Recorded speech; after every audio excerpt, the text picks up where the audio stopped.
In this tutorial, I'm going to show you how to resize your landscape videos for TikTok, Instagram, and YouTube Shorts in Premiere Pro. To begin, I've imported these video clips onto my timeline over here. The first thing I need to do is to select this clip over here. Let's say I want to change it from 16:9 to 9:16 for YouTube Shorts.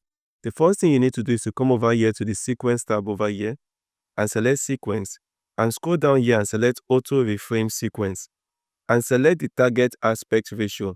So if you want it for YouTube Shorts, leave it at vertical 9:16, but you can leave it at vertical 4:5 or square for Instagram or Facebook.